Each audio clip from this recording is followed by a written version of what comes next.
छत्तीसगढ़ के कोरबा क्षेत्र में आयोजित जनसभा में मुख्यमंत्री योगी आदित्यनाथ ने जनसभा को संबोधित किया। साथ ही वहां की प्रत्याशी सरोज जी के समर्थन में इस जनसभा को संबोधित किया। आपको बताते चले, शुरुआत में वहां की प्रत्याशी सरोज जी ने भाषण की शुरुआत की। साथ ही उन्होंने कहा, लोकसभा का ये चुनाव अलग परिवेश में हो रहा है और प्रधानमंत्री की बात करते हुए उन्होंने कहा कि प्रधानमंत्री जी ने 10 साल में बहुत काम किया है, लेकिन विपक्ष उन पर लगातार हमला करता रहा। जिसके बाद से मुख्यमंत्री ने अपने भाषण की शुरुआत की और कहा, छत्तीसगढ़ तो हम उत्तर प्रदेश वासियों के लिए ननिहाल जैसा है। भगवान राम का ननिहाल है, तभी तो 500 वर्षों के लंबे इंतजार के बाद भगवान राम घर लौट कर आए हैं। छत्तीसगढ़ की पावन धरा ही है जहां से भगवान राम ने अपनी वनवास में पहले दिन शरण ली थी।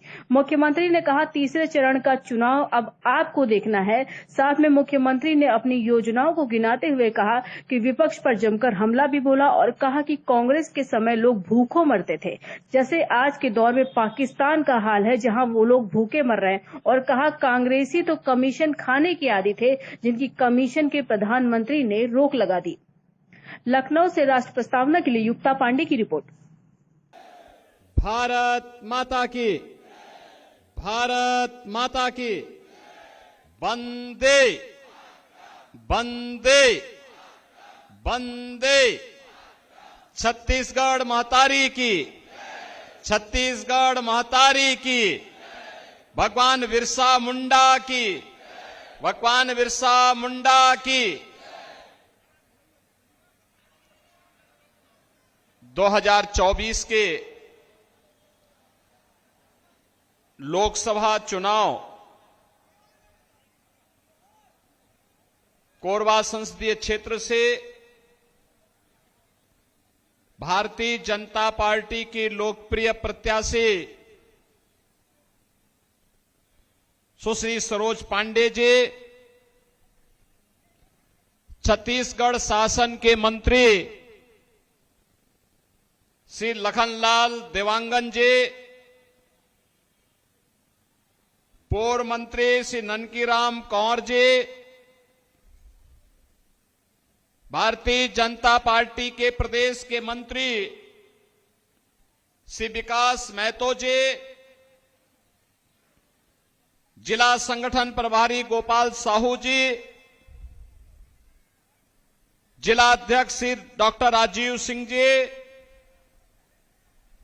लोकसभा के सहसंयोजक श्री मनोज शर्मा जी,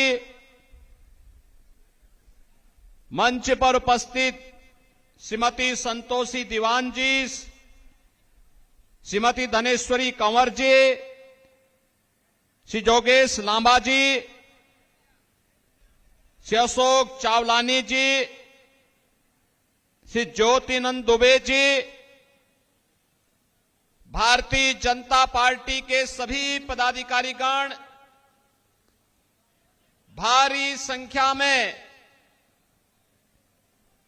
छत्तीसगढ़ की ऊर्जा नगरी के रूप में विख्यात कोरबा के सभी उपस्थित बहनों और भाइयों, आज प्रातः जब मैं उत्तर प्रदेश की राजधानी लखनऊ से रायपुर के लिए प्रस्थान किया तो मुझे वहां के पत्रकार साथियों ने पूछा था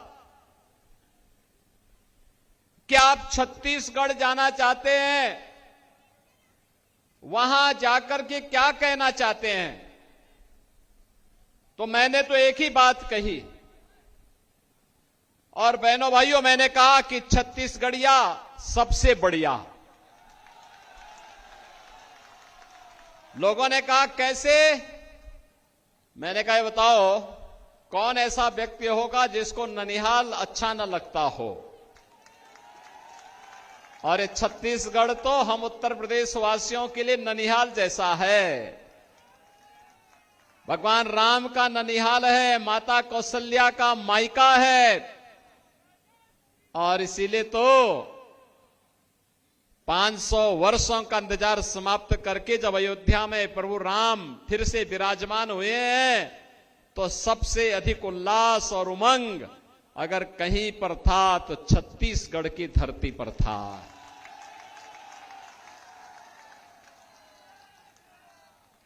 बहनों और भाइयों, ये छत्तीसगढ़ की धरती है। जब राम को वनवास जाना पड़ा था तो छत्तीसगढ़ में ही उन्होंने सबसे पहले शरण ली थी। और बहनों और भाइयों, एक संकल्प ऋषि मुनियों को, समाज के सज्जन प्रवृत्ति के लोगों को निस्सरहीन करहो मही भुज उठाए प्रण कीन के संकल्प के साथ इसी छत्तीसगढ़ की धरती का एक सिंहनाद भारत को राम राज्य की ओर ले जाने के लिए प्रभु राम ने किया था। और इसलिए भाइयों बहनों, आज जब हम लोग यहां पर आए, तीसरे चरण में आपको चुनाव करना है। आपको देखना होगा, पिछले 10 वर्ष में आपने मोदी जी के नेतृत्व में बदलते हुए भारत को देखा है। एक ऐसा भारत जिसका दुनिया के अंदर सम्मान बढ़ा है, एक ऐसा भारत जिसकी सीमाएं आज सुरक्षित हैं, एक ऐसा भारत जो आतंकवाद के सामने, नक्सलवाद के सामने घुटने नहीं टेकता है, बल्कि उसका मुंह तोड़ जवाब देकर के उसको नेस्तनाबूद करने की मादा रखता है। एक ऐसा भारत जो अपने नागरिकों को सुरक्षा भी देता है तो संरक्षण भी देता है, विकास के बड़े बड़े कार्य लेके आता है, highway, railway, expressway, IIT, IIM, AIIMS, 1 district 1 medical college, हर घर नल की योजना, ये भारतीय जनता पार्टी की पहचान बन रही है। भारतीय जनता पार्टी सरकारों की पहचान बन रही है। और गरीब कल्याणकारी योजनाओं की तो कोई सानी नहीं। याद करिए 2014 के पहले सरोज जी भी सांसद थी और लगातार छत्तीसगढ़ की आवाज संसद में उठाती थी कि छत्तीसगढ़ में हमें विकास चाहिए। भूख से लोग देश के अंदर मरते थे कांग्रेस की सरकार के समय, किसान आत्महत्या करता था, नौजवान पलायन करता था, बेटी और व्यापारी असुरक्षित थी और देश के अंदर आतंकवादी कहीं भी घुसपैठ करके बम विस्फोट कर देते थे। आज तो क्या स्थिति मोदी जी ने बनाई, कहीं पटाखा भी जोर से फटेगा तो पाकिस्तान पहले सफाई देता कि हमारा हाथ नहीं है, क्योंकि उसे मालूम है ये नया भारत है। अगर कहीं गलती से भी पाकिस्तान का हाथ सामने आया तो भारत की बहादुर सेना पाकिस्तान के अंदर घुस करके मारेगी और पाकिस्तान को फिर जवाब देते हुए नहीं बनेगा। बहनों और भाइयों, देश के अंदर एक समय था, कांग्रेस के समय जनता भूखों मरती थी और इधर मोदी जी के समय में और भाजपा की सरकार के समय तो छत्तीसगढ़ में फ्री में चावल, और मोदी जी पिछले 4 वर्ष से 80 करोड़ लोगों को फ्री में राशन की सुविधा का लाभ दे रहे हैं। पूरे देश के अंदर फ्री में राशन की सुविधा। अब तुलना करिए, कांग्रेस के समय भूखों मरते थे। 1947 में भारत से बड़ी ठसक के साथ पाकिस्तान अलग हुआ था। वे समझता था कि अलग होकर के हम लोग बहुत धनवान हो जाएंगे। आज आप देख रहे होंगे भारत 80 करोड़ लोगों को फ्री राशन दे रहा है और पाकिस्तान की 23 करोड़ की आबादी है, वे भूखों मर रही है। पाकिस्तान में भूखों मर रहे हैं लोग। बहनों और भाइयों, 60 करोड़ लोगों को देश के अंदर 5 लाख रुपए की स्वास्थ्य बीमा का आयुष्मान भारत का कार्ड, यह भारतीय जनता पार्टी और प्रधानमंत्री मोदी जी की देन है।